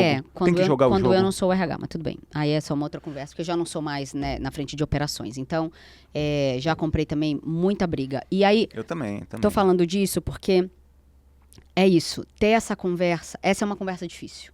É admitir o próprio sofrimento, é assumir a responsabilidade. Essa é uma conversa muito difícil. E me perguntaram recentemente assim, você acha, né, que vai resolver a questão da saúde mental e tal? Eu falei, não. Não? Eu falei, o capitalismo só vai resolver a questão de saúde mental quando ele estiver de fato prejudicado pelo problema da saúde mental. E quando ele se entender... Não, ele tá, mas assim, quando ele se entender como causa. Sim, perfeito. Quando ele se implicar. Perfeito, Porque do mesmo jeito perfeito. que a gente não se implica muitas vezes, o capitalismo também não se implica. Não se implica. O problema é que o capitalismo não é uma pessoa. É um grupo de pessoas. Mas é um ideal, é uma Isso. regra consagrada e muito enrijecida, e que se a gente fala isso em alguns lugares, a gente é louco, comunista. É isso. E a gente não é anarquista. não, nem louco, nem comunista, nem anarquista, talvez um pouco dos três. Esse me dá o gancho perfeito para falar dos nomes. Sim. Nem se a gente tivesse combinado ia ter dado tão certo. Por quê? Vou botar aqui, chefe, né? Gestor e líder. Porque justamente por conta do que eu tenho chamado de, enfim, surto, delírio coletivo, uma coisa louca, maluca, e eu tenho explicado muito para as pessoas, né, principalmente para as lideranças e para os RHs, e agora tem um vídeo meu viralizado aí que eu tô falando da cadeira do Chief Happiness Officer, né, vou até anotar aqui para falar daqui a pouco, que é o seguinte: o que eu tenho explicado para as pessoas é que a gente precisa tomar um pouco de cuidado com essas armadilhas, principalmente semânticas, que levam a gente para imagens ótimas de redução de danos, que é uma redução de danos, é um disfarce de um outro algo de redução de danos, sabe assim? Não é, mas, né, tá disfarçado ali. Então a gente tem que tomar um pouco de cuidado com essas coisas que a gente veio, nos últimos 20 anos principalmente, consolidando. Você já falou a noção da liderança, né? De ser gestor. Raríssimas vezes eu vi uma pessoa dizendo obrigada pela oferta de liderança, mas eu não quero. Porque eu perco isso, minha vida tá boa assim. Né? Então, raramente. Mas no Brasil eu acho isso quase impossível. Quase impossível. Porque na Noruega não. O preço é muito grande. E aí, a gente veio então, portanto, produzindo nos últimos 20 anos essa noção desse lugar muito nobre da liderança, né? A gente veio produzindo o surto do propósito, de que esse trabalho tem que te entregar um propósito de vida. Um minuto de silêncio para o propósito de vida. Quando o trabalho não foi feito para isso, ele só não deveria te matar. Que bom se o seu trabalho te entrega, mas precisa fazer um monte de trabalho que parece que não tem propósito, mas essa sociedade precisa existir.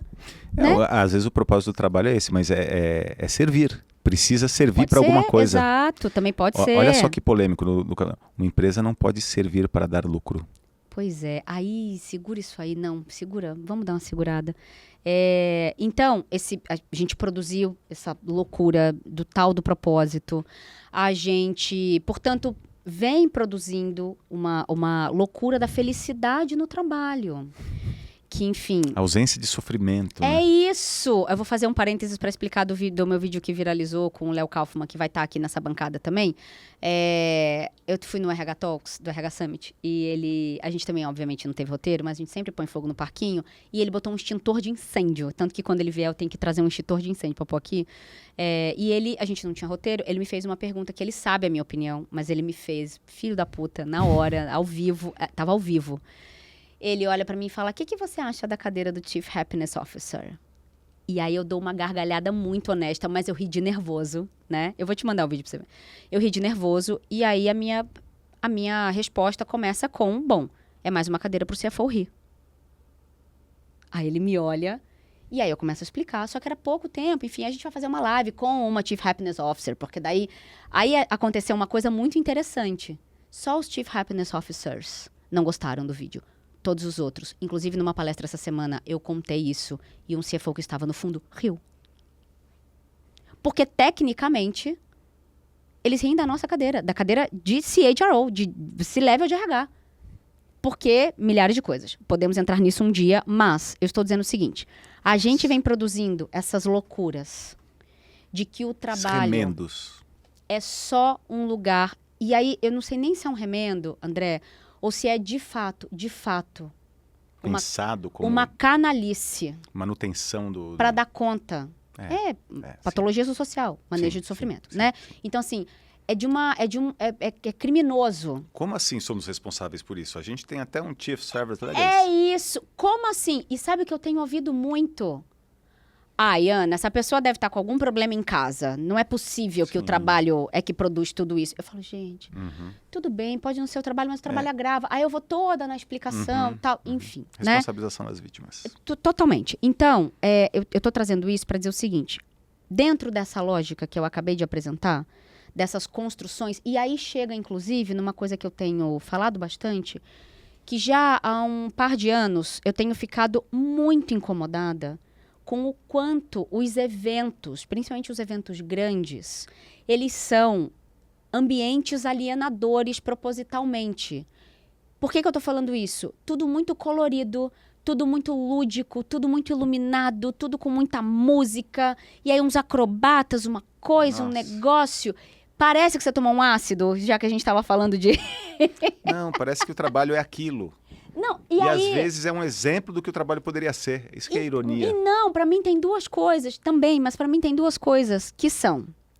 A gente entra num filme do Tim Burton. Quando, na verdade, a gente vive num filme do Tarantino, que é sangue para todo lado. Sangue nos olhos e faca nos dentes. Exato, para mim essa é a primeira coisa. E a segunda coisa que me vem na cabeça é assim, por que a gente precisa infantilizar e fantasiar tanto alguma coisa?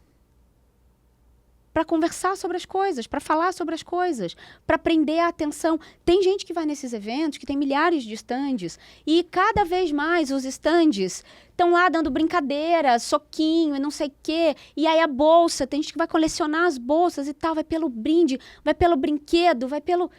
E a gente não está se dando conta de que a gente está precisando infantilizar as coisas. Parece que para dar conta, e esse para mim é um entorpecimento muito perigoso, que entra na lógica da escorrega, da piscina de bolinha, da mesa de sinuca, para você passar mais tempo no trabalho, inclusive. Maravilhosa essa provocação. Assim, por que a gente está infantilizando tanto? Parece que é para dar conta de alguma coisa. Sim. Quer falar alguma coisa? Fala para eu fazer o gancho finalmente com por que eu chamo de outro nome. Chefe, líder e... Não sei nem mais quanto tempo. A Luana levantou um negócio ali que eu já me perdi completamente. Aqui, vai, anota aí. Falar da infantilização. Infantilização, vai. Infantilização. Essa menina não vai para a faculdade não, gente? Vamos cuidar da vida dessa menina um pouco? Vai, Amaury.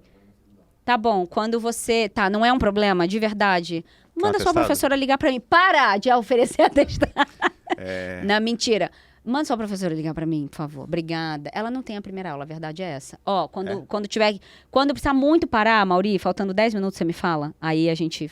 Chefe líder, aí depois infantilizamos. Infantilizamos, tá bom. Pegando essa lógica que eu acabei de descrever de como acontece dentro da minha cabeça, até já tinha esquecido que a gente estava gravando, parecia mesmo que a gente estava só conversando, porque, bom, eu vou dividindo essas coisas, primeiro, claro, em ambientes um pouco mais controlados, e aí chega uma hora que tem que falar mesmo, porque é o que eu faço da vida, né? Como professora.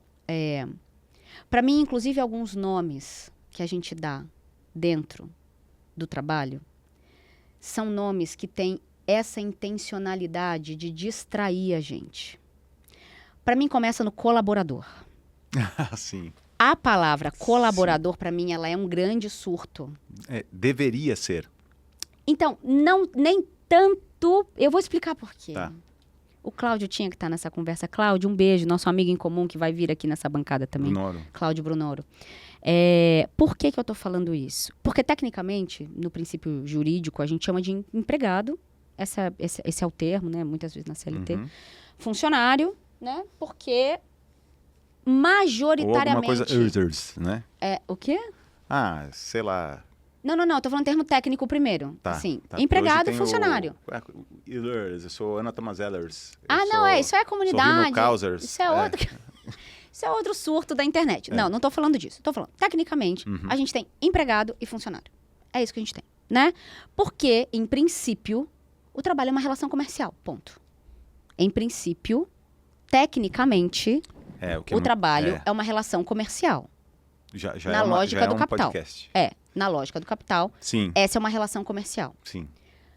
Com a maneira como a gente foi trabalhando, né? Ele era... Aí, vamos lá. Vamos só fazer uma coisa aqui. Quando a gente está falando de trabalho, né? Aquele lugar em que o sapateiro fica com a produção de sua obra. Artesão. Né? Uhum. A mais-valia, tal, a gente pode entrar, né? Mas quando a gente... Muito identitário. Né? Constituidor de Antes da identidade. fragmentação. Antes da Revolução Industrial, século XVIII. Isso. Vamos marcar aqui um negócio. Antes da Revolução Industrial, século XVIII, majoritariamente. Mas já dava merda antes. Aí, a gente entra num pedaço da história, que serve até hoje, em que a gente não faz mais até o produto final, né? A gente faz pedaços dele e tal. Aquela coisa toda que a gente estuda e conhece. Muito bem. Nesta lógica, o trabalho é uma relação comercial, porque ele vai deixando de ser aquilo ali, que eu vou imprimir o meu autoral, que eu vou imprimir... Mas continua sendo constituidor de identidade. Para um lado ou para o outro. Isso. Não deixa de constituir identidade. Sim. Mas que identidade outra é essa, inclusive particionada? Sim. Inclusive, né? Fragmentada. Fragmentada. Exato. Dividida, clivada. mais clivada. Clivada. Porra, que nome bom. Psicanalistas no ZED. E difícil de perceber a Difícil. beleza, a estética, a utilidade. Isso, exatamente. Meio uma coisa assim, a fórmula da Coca-Cola ninguém tem. Então, puxa vida, como é que de fato isso aqui é feito? Tem algo de mistério também em algum lugar. Enfim, uma coisa muito sedutora, né? Nesse sentido. E aí... A gente chama de funcionário empregado, nos termos técnicos da coisa. E começou esse surto de colaborador porque pareceu feio. Parece ruim ser um número. E aí eu preciso fazer o ponto do número, que é o seguinte. O que eu explico para as pessoas?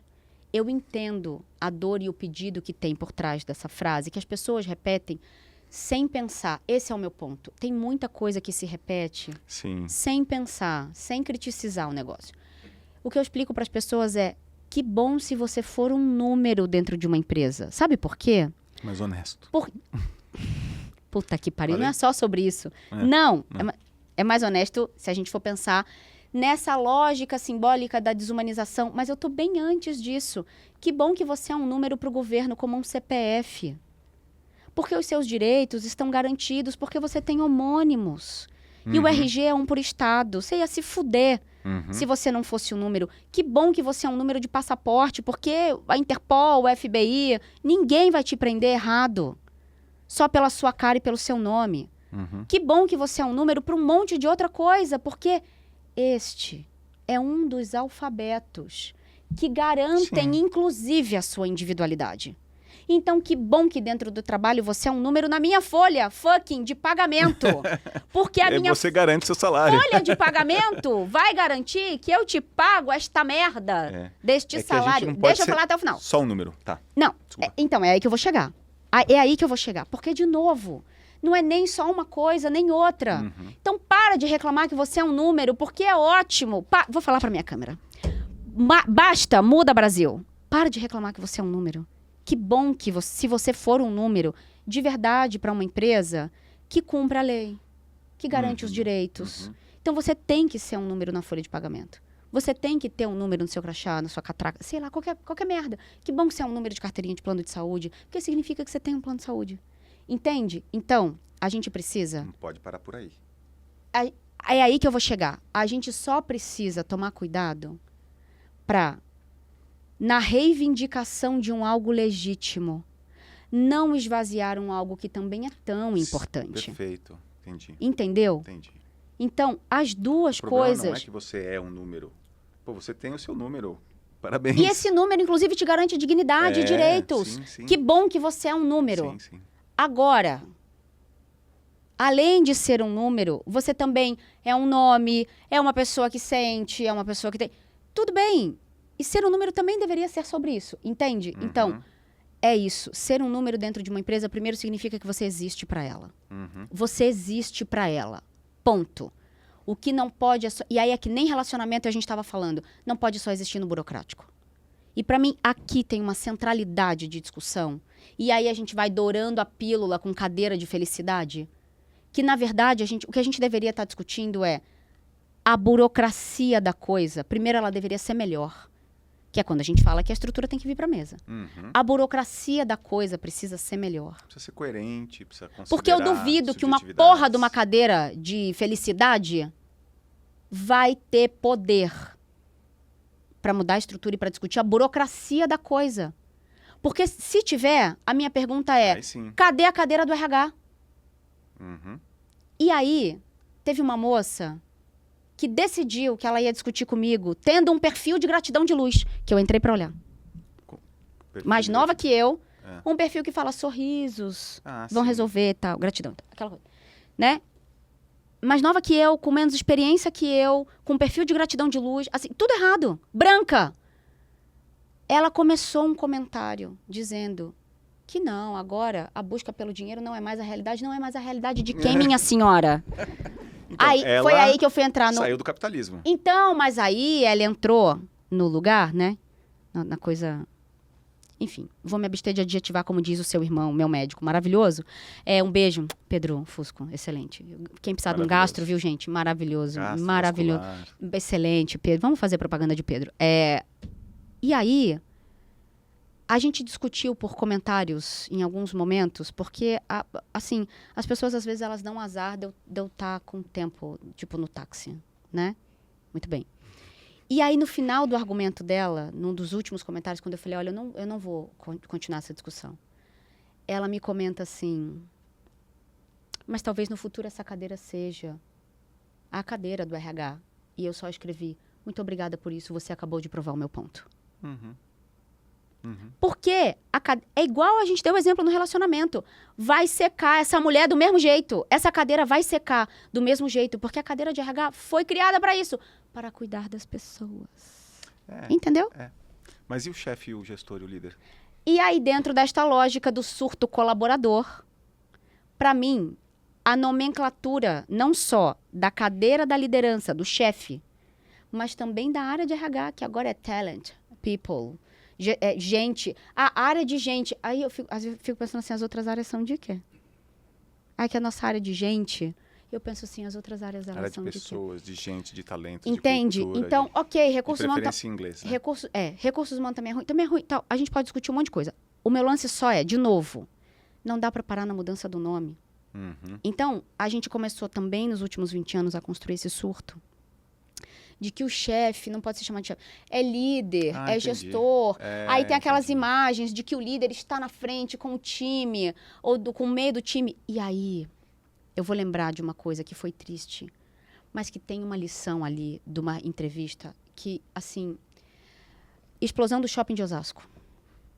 Lembra disso? Muito bem. Caiu Caiu o negócio, teto. explodiu com de gás. Uma É, loucura. tá. Aí, põe mais água aqui. A Mauri, traz um conhaque. Menos pra Luana. Luana, você já é maior de idade? 16. Já pode beber? 19. Não. A gente tomando conta da vida do jovem é muito bom, né? A gente tá aqui como se a gente estivesse em casa, não tivesse horário, Na né, edição, Maurinho? vocês vão colocar uma foto Como da se a Luana, Maurinho né? não tivesse com uma pedra no rim, caindo. Bom, Ó, gente, a gente tá essa quase aqui é a terminando. Luana, ó.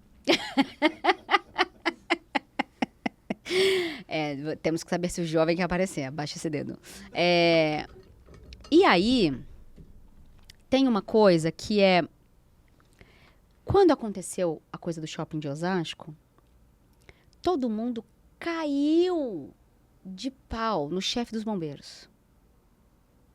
Porque ele não estava lá. Ele não estava lá. Nossa, bateram muito no cara. Inclusive, bom, quando ele foi dar a entrevista, né? Porque em algum momento foram lá, e aí, como é que tá a operação, tal, não sei o quê. E aí foi muito interessante, porque teve um jornalista que perguntou pra ele, mas, poxa, não falou, você não tá lá. E esse homem, eu tô procurando essa, inclusive se alguém achar essa entrevista, por favor, me manda. Porque eu não lembro o nome dele, eu não consigo achar mais essa entrevista. Eu vou resumir o que ele disse. Ele só disse assim: se eu estivesse no local do acidente e não no meu centro de controle, eu não poderia organizar o trânsito, eu não poderia cortar a energia, eu não poderia saber o que eu tenho que fazer com tudo que tem em volta. Eu não teria informação do entorno para proteger mais pessoas e para que mais pessoas não sofressem os danos. Se eu estivesse lá com a minha equipe, Você é mais uma vítima. eu não seria tão útil para a minha equipe como eu fui distante dela. Isso faz anos, né? Imagina, nem sei quanto tempo tem isso. Cara, incrível, né? Esse cara. Então, aí, eu olho para esses memes, essas coisas de RH também, que a gente produz. Enfim, no LinkedIn, principalmente, que eu adoro o LinkedIn para algumas coisas, mas para outras é tipo, ai, que lindo o seu post, pena que eu te conheço. Sabe assim, uma coisa meio... Pena que eu trabalhei com você.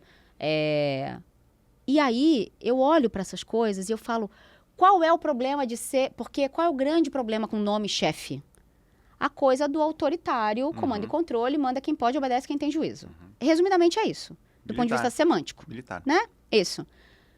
Qual é o problema de ser assim de vez em quando, se de vez em quando precisa mesmo? Desta característica em algumas de... situações, É isso. Não dá tempo de discutir a relação. Tem É que, isso. Entende? na crise. É isso. Pode ficar falando mal de mim aí, que eu sei o que eu tenho que fazer aqui. Uhum. Não é à toa que eu estou nessa cadeira.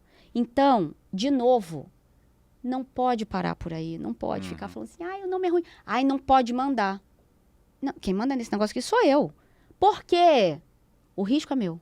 A responsabilidade é minha. Sim. Sou eu que vou responder por esse negócio aqui. Quando o processo está correto, você está ali justamente para isso. Por esse negócio. Porque lhe cabe tomar aquela decisão. Você está preparado para isso, treinado para isso, olhar para isso? É isso. Sim. É isso. Entende? Sim. Então, e aí, chefe, líder e gestor, quer dizer, são... pra mim, faz parte dessa produção. Eu também, eu me confundo todo na hora de Então, falar. Para então. mim, líder fica essa figura meio... Às vezes o líder não é o gestor. Ó, o microfone aí, ô bonitão. Puxa pra perto aí, já. Às vezes o líder não é o gestor. Pode ser um cara que tem essa pegada Aí, de... aí vai as pessoas assim. escutam. Vai de cada empresa. Mas eu queria muito articular, né? Já que a gente tá falando de liderança, a gente não deixou de falar de liderança em nenhum momento, que bom, pelo menos, né? Essa nossa direção. Conseguimos. Porra, essa nossa neurodivergência tá ótima. Mas eu queria muito chegar nesse lugar, porque às vezes eu vejo umas discussões que não vão resolver nada. Elas estão discutindo perfumaria. E aí chega uma hora que eu digo, chama até de sanduíche de queijo, se você quiser, foda-se. Sim. Como que você vai chamar? Por outro lado, eu acho o nome, como jornalista, eu acho o nome de fato muito importante. A coisa semântica, ela é muito importante. Como, por exemplo, quando a gente cunha um termo feminicídio para dar borda para alguma coisa e ter indicador para alguma coisa. Isso é outra conversa. O que não pode é a gente ficar discutindo o nomezinho da coisa, achando que é isso que vai resolver. Pelo amor de Deus, um apelo, gente. Sabe? Antes de querer fazer alguém feliz, que se você é casado, você sabe que você não faz nem outra pessoa feliz o tempo inteiro, né? Antes de querer fazer alguém feliz, olha pro básico, volta pra vergonha da pirâmide de Maslow, que é um inferno, né? Que a gente não sai nunca da pirâmide de Maslow, do SWOT. Entende? olha para a pirâmide de Maslow, que nem isso você aprendeu a fazer ainda. Vê se as pessoas não estão comendo feijão azedo, baseado em fatos reais. Vê se as pessoas não estão tendo que ir no RH na chuva. Eu acho que, para mim, mais importante do que o nome que você dá é o que está por trás, é como a coisa está estruturada, É como quais as pessoas são as se regras, tratam, André. como são as relações. Como as pessoas se tratam. Sim, sim. E isso, para mim, é da ordem do indivíduo. Isso também, para mim, é da ordem das posturas que você também decide ter na vida. Que a galera tem... Eu falo uma coisa que os meus alunos riem muito. Eu falo assim, gente, esse negócio de autoconhecimento, que também é um surto, ele é lindo, maravilhoso, ótimo. Aí você fica 20 anos se conhecendo, 20 anos depois você fala, ai, que bosta, não gostei do que eu conheci. Mas é aí, corajoso. Não, mas aí... Ai, eu vou trazer uma buzina. Buzina da próxima. Não, jamais, buzina. não faça isso. Não, pra mim mesmo, pra nós. Tá bom. Buzina. Não, você vai poder buzinar também, ela vai ficar aqui no meio. Tá bom. Buzina. Sabe por que eu tô falando isso? Porque, o que eu digo? Pode se conhecer, tá ótimo, né? Só que enquanto você se conhece, porque daí, de novo, o deslocamento da culpa, da responsabilidade. Não é que eu tô me conhecendo, é que eu sou assim, eu tô me conhecendo. Isso em relacionamento, né, André? E, ó, um monte. A gente nunca. Mas não os pode outros... tirar sua responsabilidade, sua... Aí, o que eu digo para as pessoas é, ótimo que você está se conhecendo, mas enquanto você se conhece, decide quem você quer ser. E vai experimentando. Porque você vai ver a que distância você tá de quem você quer ser. Sim. Aí você se conhece mais ainda, mais rápido ainda. Porque se eu quero ser uma pessoa que fala a verdade e eu minto, você tá se conhecendo pra caralho. Na hora que você quer ser alguma coisa. Eu quero comer saudável. Mas só come merda? Você tá se conhecendo muito. Eu vejo Né? uma coisa que me dá aflição, né? O filho abandonado. É que eu tô entendendo esse lugar de pai. E enquanto você tá entendendo o lugar de pai, o filho tá sem pai. Eu não tô preparado, é que eu não tô preparado. Não tô preparado. Ai, vou até tirar o óculos. Pra começar a terminar. Entendi. Mas antes de terminar, posso falar da infantilização? Não, a gente vai falar da infantilização, é aí que a gente começa a terminar, porque de verdade daqui a pouco eu vou pedir pro Amaury descer, comprar uns álcool pra gente, porque... Não, vamos tá lá, foda, vamos entendeu? lá. O trabalho hoje está muito estruturado no fomento dos nossos desejos infantis. É mesmo. E é nas respostas emocionais da Vossa Majestade o bebê. E eu falo muito de liderança que trata time que nem criança. O primeiro desejo infantil, a gente já falou dele aqui hoje, é o de vencer. Vencer, chega para uma criança e fala, o primeiro que chegar no carro já está gargalhando, correndo, desesperado. Puta então, merda. a gente não é permissivo com vários desejos infantis. A gente não permite. A gente não permite vários desejos infantis. Luana tem que ter mais 1h30 agora, porque agora fudeu, porque a gente vai emburacar na psicanálise e já era, Mauri. Quando a gente é criança, a gente é incestuoso. Quando a gente é criança, a gente mata. Quando a gente é criança, a gente luta, briga e fere o amiguinho. Quando a gente é criança, a gente rouba. Quem nunca roubou a borrachinha do amigo? Nossa, é malvado, perverso. E quando a gente é criança, a gente é competitivo. Mas competição serve ao capitalismo, serve ao fomento, à octanagem do RH, que eu costumo falar. Né? Isso. Ao incentivo da performance pela competição. Curva forçada, olha ela aí de novo. Curva forçada, ranking. Então eu falo, não, eu sou competitivo, eu gosto.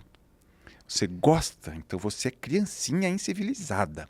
Porque o civilizado controla, analisa e toma decisões de quais desejos ele vai adiante. Quando interfere no próximo, né? Mal-estar da civilização. Sim. Quando interfere no próximo, você tem que encontrar outro caminho. Porque se você quer viver em sociedade, você não pode fazer mal ao próximo. Competição pressupõe um perdedor. Competição pode ir no estádio, pode ir no ginásio, competição é uma brincadeira. É num ambiente controlado que não vai mudar a vida de ninguém.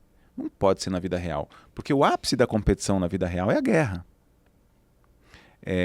Então a gente institui uma guerra para ver quem sobrevive. E aí as pessoas dão tudo de si.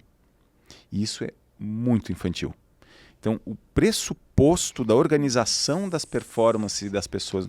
E quando você chama um desejo infantil, tem outros que vêm junto. Eu acho que isso chama o assédio sexual... Isso chama a violência física. Isso chama vários desejos perversos que desde que a gente é criança, a gente aprende a domesticar. Uhum. Então, vamos fazer festinha, vamos fazer lanchinho. Quantas empresas dão lanchinho? Né? Para agora, eu quero que você olhe para a câmera e a gente fique 3 segundos sem falar, porque eu vou pedir para botar uma frase na tela. Tá. 1, 2, 3. Vamos ficar 5, 4. Estamos com tempo? 5. A Amor tá puto já, mandando a gente embora. Luana pensando, tomara que eles fiquem para eu não ir para a faculdade. Pronto, Aí você botou fala Luana, frase. aparece a Luana Isso, aqui. a Luana. Muito bom. Qual é a frase que eu pedi para colocar? Nós somos uma família. Ah,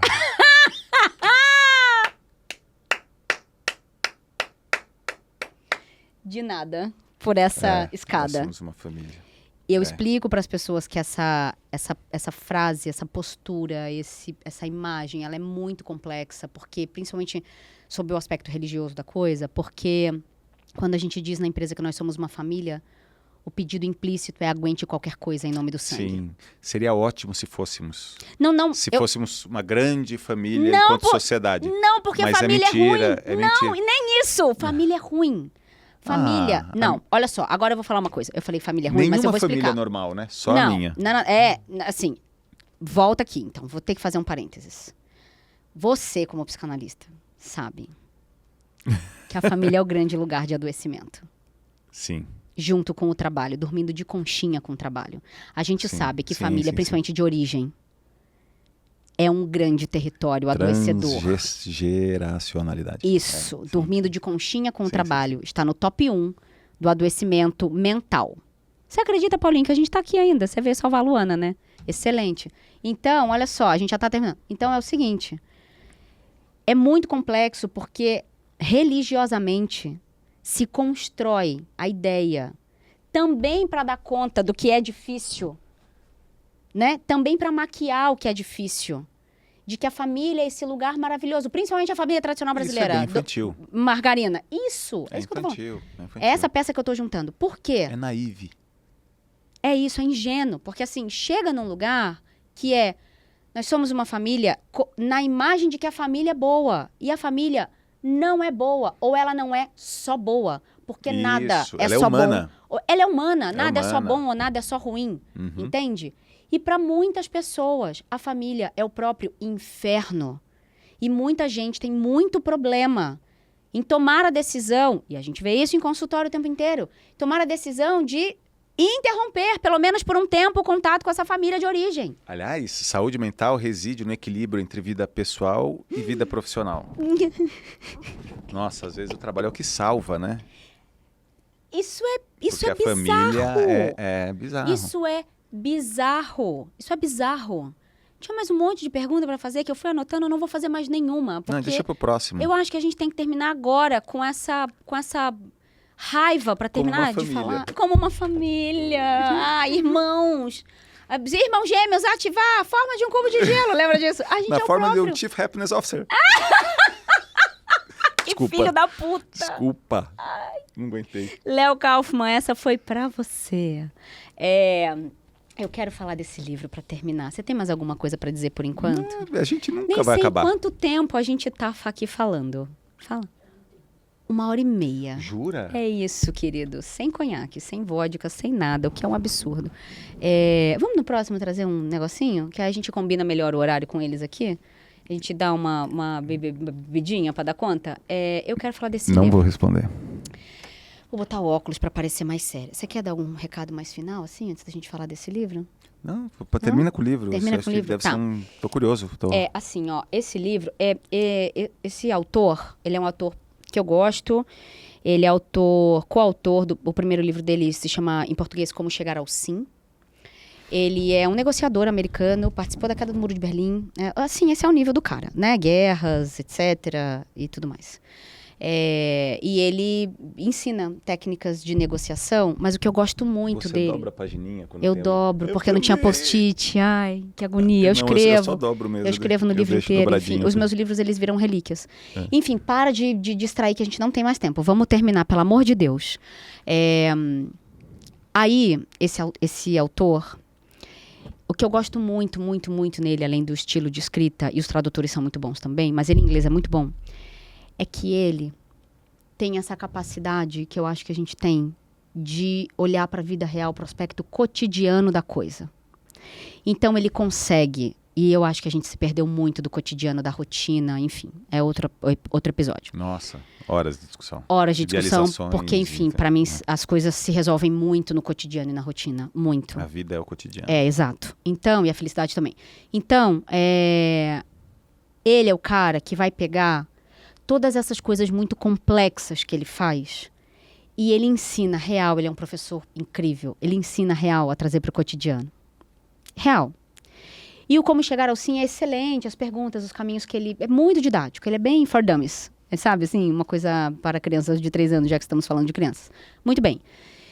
E aí eu conheci outros livros dele e tal, mas aí esse aqui me chamou a atenção numa viagem. Ele se chama Sim, é Possível. Vamos botar aqui o foco nessa... Cadê minha câmera aqui? Câmera 2, muito bem. Ele se chama Sim, é Possível. Sobreviver e prosperar em uma era de conflitos.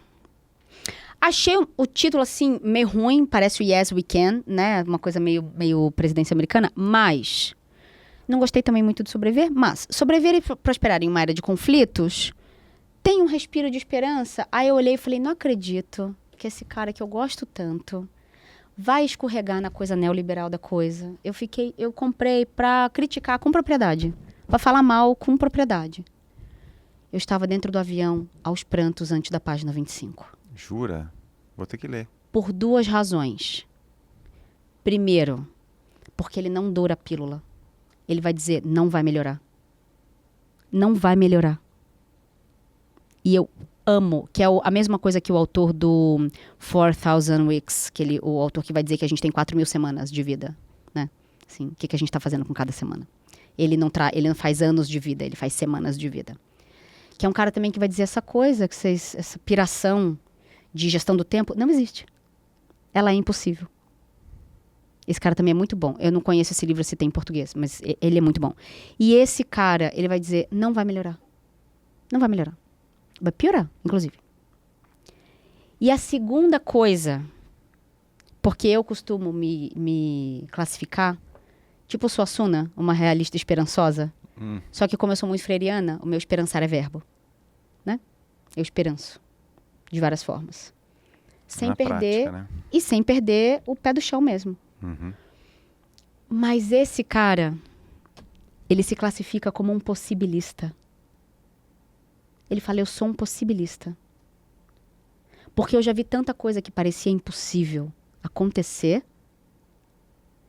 que eu me considero um possibilista. E aí ele vai dizer o que me faz chorar loucamente, tipo uma criança dentro do avião, que é: ser possível não é sobre ser provável, não é sobre ser fácil, não é sobre ser rápido. Ser possível é só sobre ser possível. E aí eu parei de ler, porque eu já não aguentava mais chorar, daí eu escrevi, enfim, 5 páginas do que eu estava pensando, da minha vida, tal, não sei o quê, porque as palavras, elas são físicas, precisam sair de mim. E aí eu parei no próximo subcapítulo, que o título é O que é feito por nós pode ser mudado por nós. E é de uma simplicidade, e é tão próximo, é tão igual ao que a gente discute. Entende? Então, é tão simples. E eu acho que para fechar esse arco narrativo todo, as pessoas complicam tanto. E de verdade eu acho que é tão mais simples do que tudo isso que a gente vai inventando. Que a hora, enfim, bom, aí dobrei tudo, né? Bom, eu comecei a chorar, na verdade, na citação inicial do Kierkegaard, né? Que é um filósofo, que ele diz assim: a esperança é a paixão pelo possível. Vou repetir. É um delírio. A esperança é a paixão pelo possível. Então ele vai dizer, o caos vai continuar. E nós somos possibilistas. Você acha que você é um possibilista? Com esse pouquinho que eu descrevi? Totalmente. É o que me mantém vivo. É isso. É oxigênio. É o que me mantém vivo. É oxigênio. E tem gente que me acusa de ingênuo, de idealista, enfim. Tudo bem.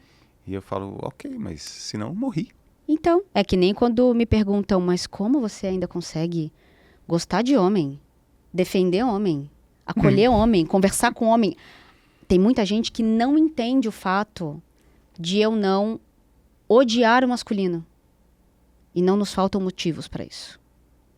Mas o que eu digo para as pessoas é, se eu odiar o masculino, o que me sobra? Uhum. O que eu digo para os meus filhos que eu não confio, se eu não confio no masculino deles? O que me sobra? Eu não odeio líderes e gestores. É isso. Eu vejo pessoas É isso. fazendo o seu corre. É isso. O que sobra se a gente simplesmente deixa de acreditar? E aí também, algumas pessoas têm me feito uma pergunta que é, mas como é que você sabe que o que você está fazendo vai, né, assim, melhorar alguma coisa? Eu falei, bom, eu sei, na verdade, de uma coisa só. E eu acho que é assim que eu quero terminar, né? Eu sei de uma coisa só. Que não fazer nada não vai mudar nada. Então, o que eu tô fazendo, o que o André tá fazendo, o que a gente tá fazendo, pode de fato não mudar nada. Mas pelo menos a gente corre o risco de se melhorar e de melhorar o mundo. Fazer nada é que não muda nada. Então, eu te agradeço se você ficou aqui com a gente até agora. E termino perguntando o que é que você tá fazendo por você e pelo mundo. Até a próxima. Tchau, tchau.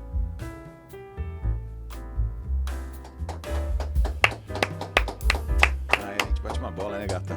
Nossa, é muito legal.